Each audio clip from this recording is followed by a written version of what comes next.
Hey, what's up?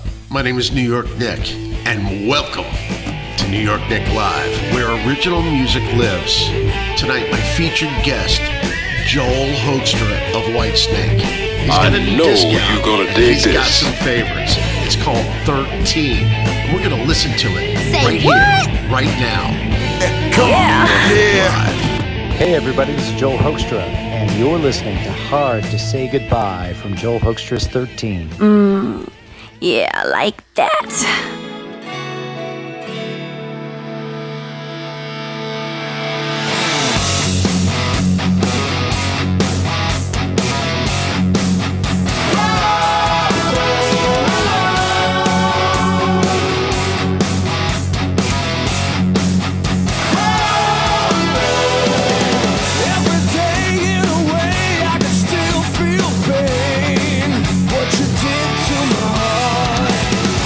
Stay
Yes, that was a tune called Hard to Say Goodbye by Joel Hoekstra.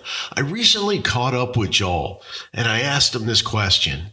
What does it take to get a band noticed? And this is what he had to say. Yeah, I mean, I think for a musician, it's important to remain open-minded about what you're going to do, and look at the positives you can get out of situations more than the negatives. So let's say, for instance, those people, let's say one of them had an opportunity to also play cover songs in a band, right? And, I don't want to be in a cover band. I want to just work on my own music. Well, maybe you need to think about, like, what are the positives that can come out of being in the cover band? And you're getting paid to get better and have the opportunity to get new fans for your original music. And so as long as you keep your eye on the ball in terms of where you want to end up, which should happen inevitably for people because people have goals that they want. And as long as you don't, it's not going to kill your goals. I think it's nice to remain open-minded and let life guide you. That's what I've done with music in general. I've never really had a very specific goal.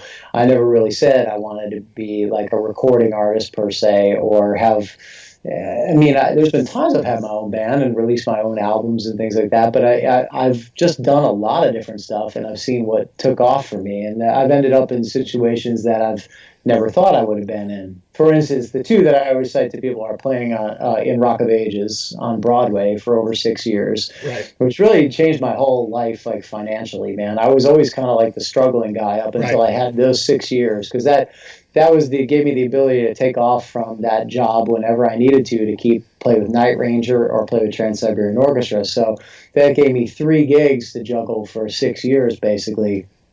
Changed my life. All of a sudden I had money in the bank, and I wasn't like the guy like struggling to pay his bills. And so, while it was never my dream, like when I was sitting around with my guitar when I was a young kid going, someday I'm going to be on Broadway. And that, no kid sets out learning Black Sabbath songs thinking that, right? But it ended up being like a great thing in my life, and like a positive occurrence, and something that changed my life for the better. So again, that's just what's worked for me. It's not to say that's the plan for anybody else, but I've just tried to remain open-minded and try and always, every situation, try and look at what's good about it rather than what's bad, because there's going to be something bad about basically every situation you're ever going to be in. If you just constantly focus on that, it's going to drive you nuts, right? So there you go. So what was your big breakthrough for you going back? Never really had like a single one. It was just like this series of baby steps that just kind of, hopefully is still going, if the world ever returns to normal. We'll get to that.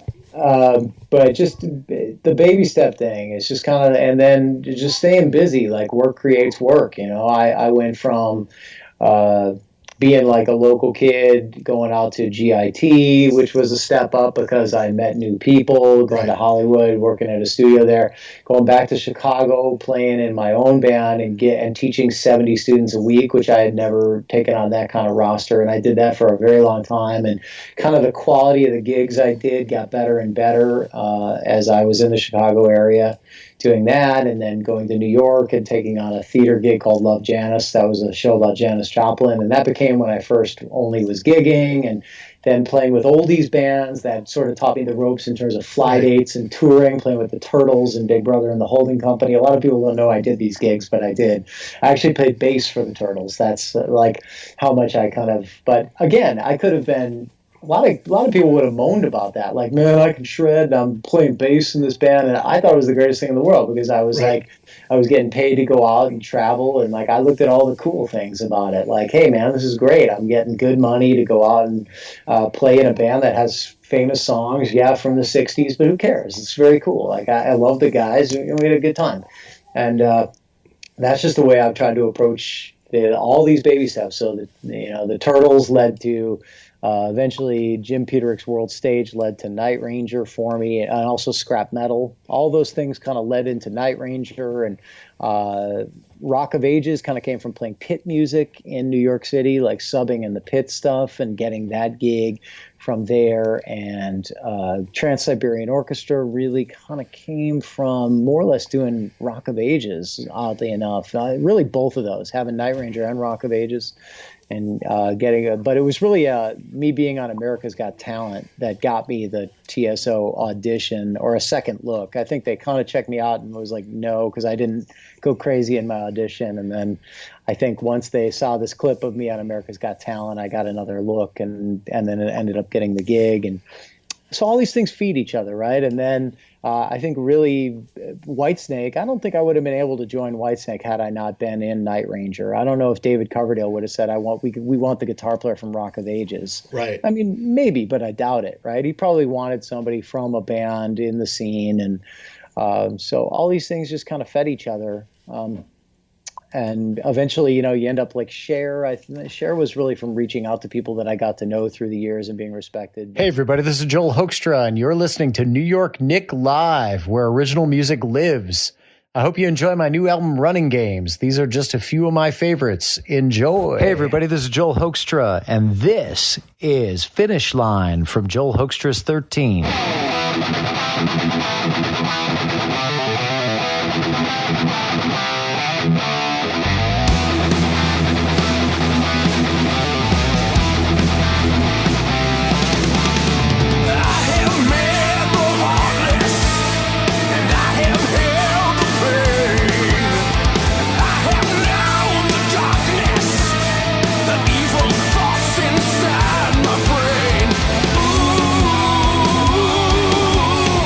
What does it mean if I run away? Ooh.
just wow. What a masterpiece by Joel Hoekstra and his new CD, Running Games, Joel Hoekstra's 13. Just an amazing album. If you haven't heard this album, folks, you need to pick this album up. You can get it on Apple Tunes, I'm sure, Spotify. I'm sure there's several outlets where you can pick up this album. What a great album.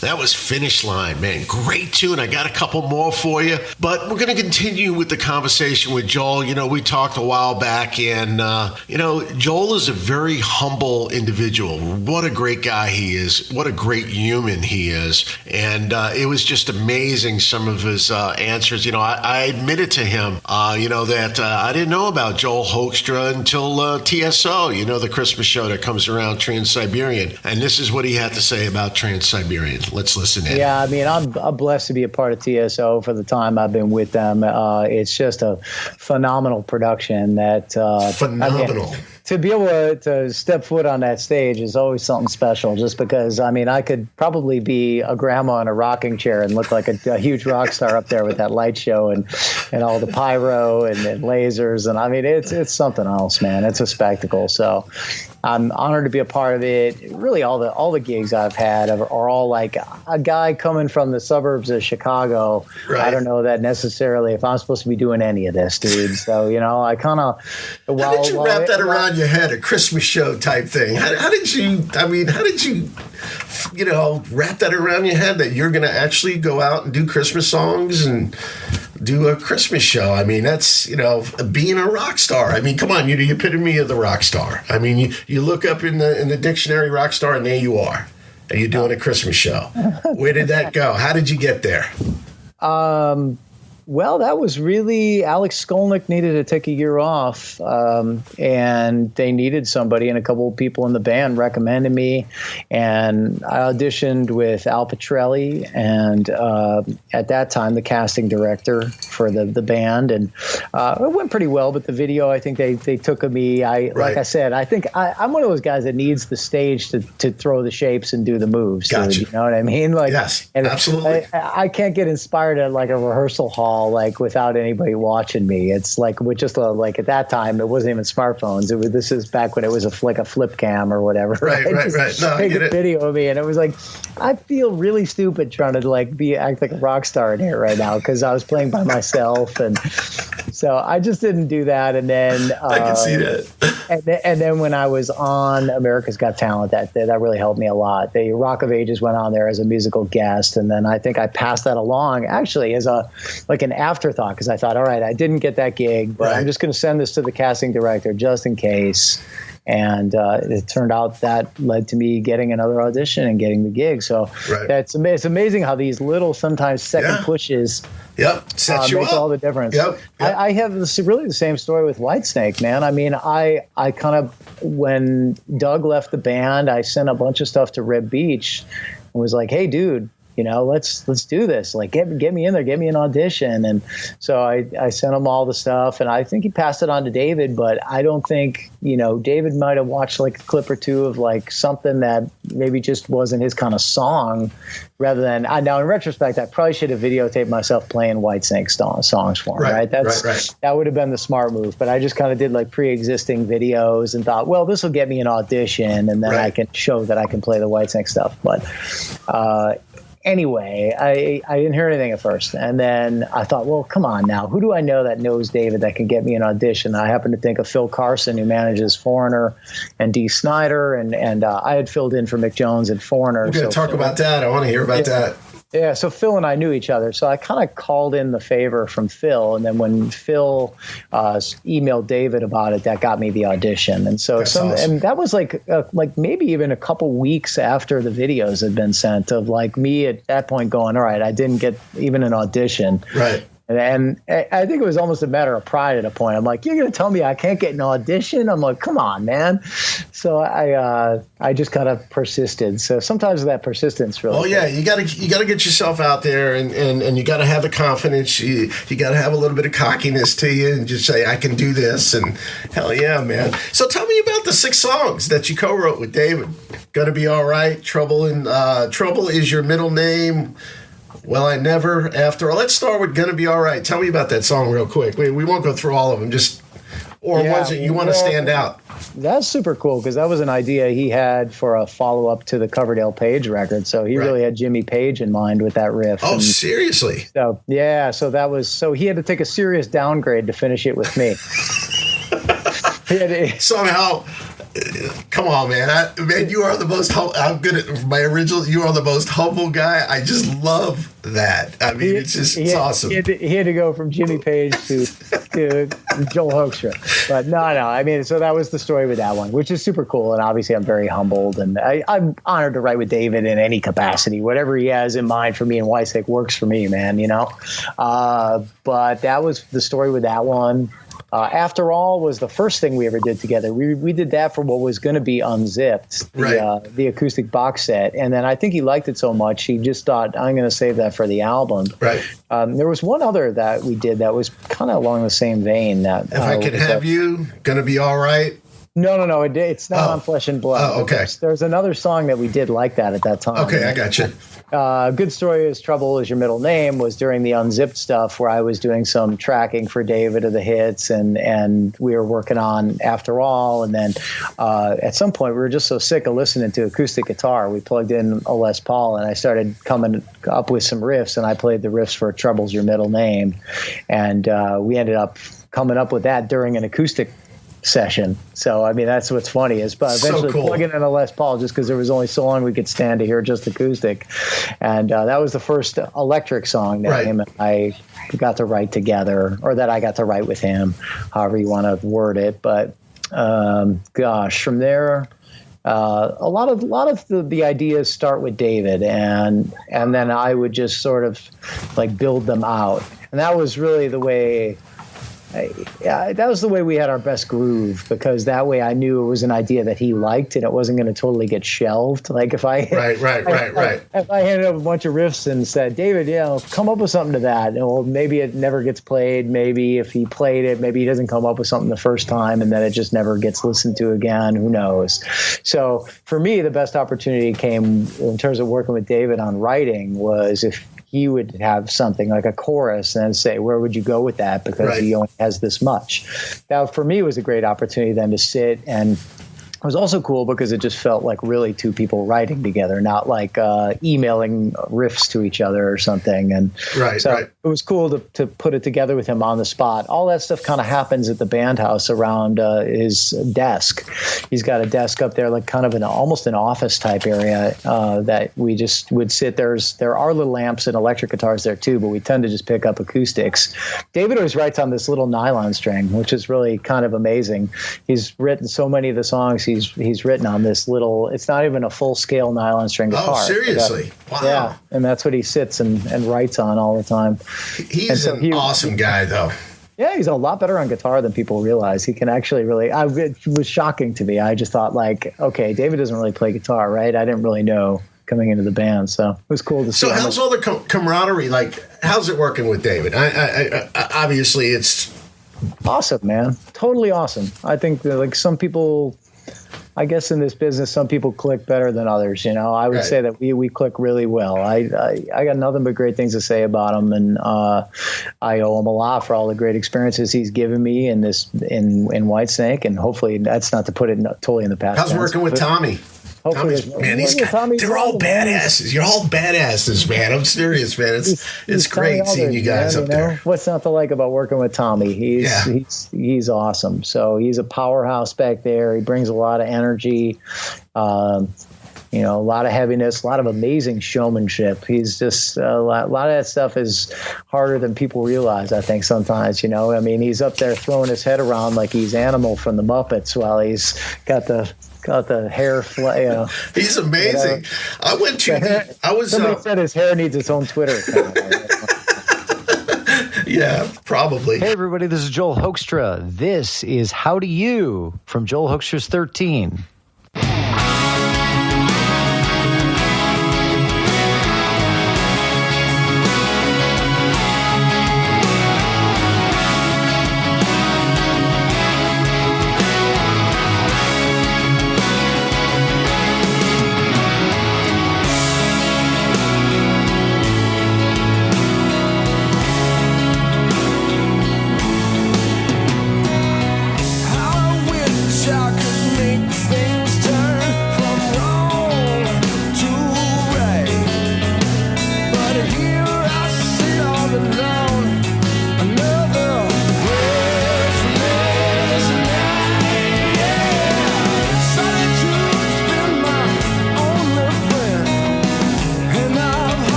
Simply amazing, ladies and gentlemen. How Do You? Another great tune by Joel Hoekstra on the album 13 Running Games. Man, I'll tell you, it was a real pleasure to talk with Joel, a while back. And I asked him this question. I said, Joel, when did you know you wanted to be a musician? And this is what he had to say. How old were you when you started realizing you wanted to be a musician? 11. My parents had me at it with classical way before that, with cello and piano. And then once I saw and heard AC/DC, Angus Young in particular, that was really what made me want to get a guitar and get on there. And I had a great teacher who taught me like nothing but rock songs in the early going, and I was just addicted, man. I mean, I just was doing it hours and hours a day. So I like to think that was really the last career decision I had to make in a lot of ways in my life. Right. Yeah. So the parents supported the guitar. Yeah, I think they probably thought I was going to be more like Segovia when I came to them and asked to get a guitar. I don't think they realized where I was headed with it, that I was looking at Angus Young and not Segovia. But it all worked out in the end. I think they're reasonably happy with some of the things that have gone down. And I'm sure they probably would have preferred if I became a virtuoso classical guitar player. But, I studied classical guitar a bit and did okay with it. It wasn't my true love in the end. I do enjoy like being able to play those styles a bit, but definitely rock that's what I fell in love with as a kid. So first organized band, how old were you? Full band, 15, first gigs and everything. Yeah. Cover band or original music? Both. So we would cover, we covered mainly like Dokken. We did a lot of Dokken songs, I remember. And I think, I forget what else, honestly, that we covered. But we had our originals. In fact, on this break, I think you saw I was maybe digitizing some of if you've been following the Twitter. Yep, sure have. Digitizing the old cassettes. Yep, and so I had myself all the way back in the studio with that band when I was 15 years old, recording the original songs that we had at the time, probably the first two full songs I wrote in my life. And they're pretty horrible, but I was only 15, so. Question. I know you might hate this one. Tribute bands. What's your thoughts about that? I have a buddy. The reason why I have a buddy, he's got a tribute band, and it's called Rock Snake. Tony Baker, he's online watching. WROCK Snake. I mean, he idolizes your playing. I'm just saying. I think any opportunity to make a living in music and have an opportunity doing that is good. I would never have anything negative to say about tribute bands. I don't know. I mean, I say more power to everybody being able to get out and make a living and live their dream to whatever degree they can with it. I think you got to look at all the positives with these things, right? Right. So, him being out with a tribute band, that's awesome, I think. Coolest moment in your career? Oh, man. It's too many, man. I don't know if Come on, you got to give me one. Coolest moment. Because, look, man, you played with the Turtles, Scrap Metal, Dee Snider, Brandon Gibbs, all these artists, Joan Jett, Tommy Shaw. You got to give me the coolest moment in your life, that working with all these recording artists and Broadway, and I mean, you have a resume that's just so awesome.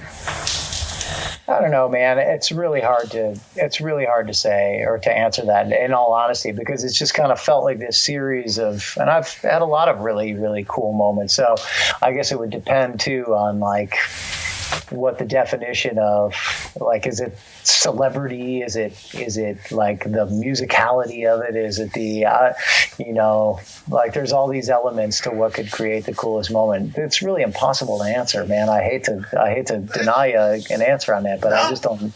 That means you've had many great experiences in your life, and that's a beautiful thing. There's a lot of people that that wish they could be in that spot. I'm not saying anything about that person, but I'm just saying it's an awesome thing. All right, so you're sitting around right now, you're quarantined, you're talking to New York Nick, you don't know this guy from hell, and you're talking to all these fans out here right now, and you're done, and now you just want to chill out, and you got your iPod on. What are you listening to? Man, all I ever listen to is the music I'm working on. So as soon as we're done, I'm going to go set up and I'm going to get myself going on the album. And just basically, right now while I'm at home, and I have the whole family at home all day because the kids are out of school and my wife's out of work right now too. So it's basically like the whole family all day. And then once everybody goes to bed, it's time for me to get some music work done. So that's really only about like 3-4 hours a day right now for me to get that opportunity. So I'll work on the record that amount of time every night for the unforeseeable future, and or a session or whatever I can do, like the interviews, just to stay focused and stay out there. But yeah, in terms of like, hey man, let's listen to some stuff. I mean, I'll tell you what I'm listening to when people ask me, and that's like the soundtrack to Frozen 2, because my daughter is singing it all the time. So that's what I'm listening to. Everybody wants to know what are you listening to? And that's not by choice necessarily, but it's what I'm listening to. I'm going backwards here, but I still want to hear your experience filling in for Mick in Florida. How did that come about? Yeah, I think that was because Phil Carson, their manager, had come to Rock of Ages because he also managed Dee Snider, who was a part of the show. So Phil and I had met there, and he had seen me play a couple Foreigner songs in the show Rock of Ages. So I think when that tour was out then, it was Night Ranger, Foreigner, Journey, right? And so we were out for a while, and then Mick got sick, and basically Phil needed somebody to fill in. So there I was, and he thought, well, this guy's already knows a couple of the Foreigner songs, and so he's already out on the tour. We don't need to fly somebody in. Let's get him to learn the set real quick. So it was very last minute. I learned the set in a day and went on with them the next day. It was like a total panic, but great opportunity. Obviously, like an honor to fill in for Mick, who's a legend. You know, amazing. What a musical career. What a songwriter. So obviously an awesome opportunity to get to do that, and just another great story. You know, as I said, it's a lot of moments. There's too many of them. Chris Presta, a good friend of mine, he just sent me a text. He wanted to know who you would love to play with that you haven't yet, if you had the opportunity. So my answer to that is always just anybody who's positive-minded and is talented. Like I like, obviously the talent thing is awesome, but I like people that have like the positive attitude, because they kind of keep your attitude positive in the process. So yeah, there you go, man. That's my answer, and very general, I know, but you can never. It's always better to keep it like I'm doing than to get too specific, right? If I have one person that I'm dying to play with and I focus on that the whole time, that one thing might never happen. You got to just be a little more broad and give things a chance to happen, because sometimes you get these unexpected, beautiful things like the Broadway thing and like the Cher thing, right? Things that you never would have thought in your life you'd be doing, but then you end up having a great time. And so stay open-minded to these opportunities. And so, young lady just wanted to hear about your family, and I don't know if you want to get on that, about your kids. And not a ton. I mean, I try and keep it separate because I don't really want. They're kids, So I don't really do the putting my kids on social media thing. I don't think it's necessarily right or the right thing to do with them. And I agree. So I mean. I try and keep that stuff I'm not like, crazy about it, but at the same time, it's nothing that I like to do necessarily to keep them just living like normal lives as kids. What a great interview. Joel Hoekstra is such a great guy. No, I'm serious, ladies and gentlemen. I sent him a Facebook message and he responded almost immediately. Said, hey man, let's do it. I know during the pandemic and the lockdown, these guys are bored and stuff like that. But, I I never expected to hear back from him. And boom, one morning I woke up and he was like, yeah, man, let's do it. And that was a Facebook Live interview. And we spent almost an hour just talking stuff, talking music. What a great, great interview. It was very informative. He answered my questions, and I mean, it was just great. You don't get that from a lot of egotistical musicians. I mean, a lot of these musicians, I don't expect Axl Rose to hit me back up unless I was with Blabbermouth or something like that. I'm just a regular guy, just having fun. This is a great hobby for me. And man, it was great talking to one of my heroes. I mean, he's a great guitarist, man. I mean, seriously, people, just think about it for a minute. Now we're going to play my favorite off the album. It's called Lay Down Your Love, Joel Hoekstra's 13 Running Games. I mean, pick it up. Go to Apple Music and buy this thing, man. It's old time rock and roll with some great guitar, some great leads. He's got some great musicians on this album. It is great. Yes, I said album. I'm an album guy. All right. That shows my age. But pick up this album.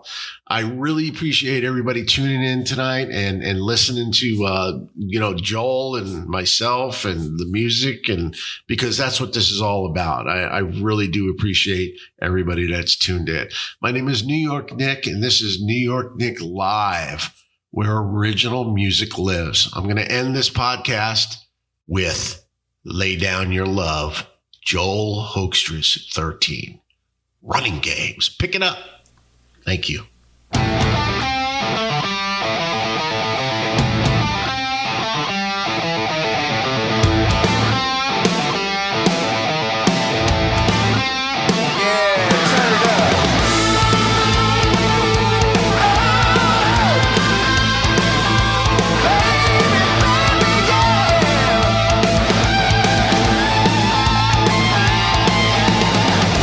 Well, here we are today, beat down.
chaos to breathe.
Yeah. Heart Attack. Joel Hoekstra, ladies and gentlemen, here on New York Nick Live. Pick up the album. That's right, ladies and gentlemen. Joel Hoekstra's 13 Running Games. Brought to you by New York Nick Live, here in the studio, up high in Swanee, Georgia. Thanks for stopping by tonight. I really appreciate it. Good night.